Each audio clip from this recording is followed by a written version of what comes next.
यहाँ हमें एक पैरेललोग्राम गिवन है और हमें x, y और z फाइंड करना है। तो सबसे पहले इस पैरेललोग्राम को हम नेम कर लेते हैं a, b, c and d और इस पॉइंट को हम ले लेते हैं o, तो हमारे लिए थोड़ा इजी हो जाएगा।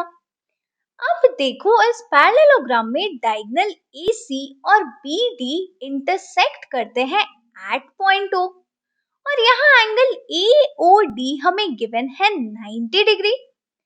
अब देखो एंगल BOC और एंगल AOD दोनों वर्टिकली ऑपोजिट एंगल्स हैं और वर्टिकली ऑपोजिट एंगल्स इक्वल होते हैं। तो यहाँ से हमें एंगल BOC मिल गया 90 डिग्री और एंगल BOC था x, तो हमें यहाँ से x की वैल्यू मिल गई 90 डिग्री। अब अगर हम यहाँ देखें तो BOC एक ट्रायंगल फॉर्म कर रहा है और ट्रायंगल में सम ऑफ एंगल्स हमेशा 180 डिग्री होता है। अब इस ट्रायंगल के एंगल्स हैं angle BOC plus angle OBC plus angle BCO। अब BOC है x, OBC ये एंगल है y और एंगल BCO हमें गिवन है 30 डिग्री, तो इन सब का सम हो जाएगा 180 डिग्री। अब x अभी हमने 90 फाइंड किया था, तो यहाँ से हमें 90 प्लस y प्लस 30 मिल गया 180 डिग्री। अब 90 प्लस 30 होता है 120, तो यहाँ से हमें y की वैल्यू मिल गई 180 minus 120 which is equal to 60 degree. तो हमें y की वैल्यू मिल गई 60 डिग्री। अब इसको लिख के दिखा देते हैं।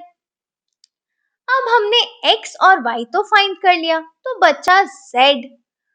अब क्वेश्चन में लिखा था कि ABCD एक पैरेललोग्राम है, तो इस पैरेललोग्राम में दो ऑपोजिट साइड्स पैरेलल है, तो BC और AD दोनों पैरेलल साइड्स हैं और इन दोनों पैरेलल साइड्स का ट्रांसवर्सल है BD। इन दोनों को ज्वाइन करता है BD, तो इन दोनों पैरेलल लाइंस का ट्रांसवर्सल हो गया BD। अब अगर हम देखें तो यहाँ एंगल Y और एंगल Z दोनों ऑल्टरनेट एंगल्स हैं और ऑल्टरनेट एंगल्स इक्वल होते हैं। अब y अभी हमने फाइंड किया 60, तो यहाँ से हमें z की भी वैल्यू मिल गई 60 डिग्री, क्योंकि y और z दोनों ऑल्टरनेट एंगल्स हैं। तो यहाँ से हमें x मिल गया 90 डिग्री, y मिल गया 60 डिग्री और z मिल गया 60 डिग्री।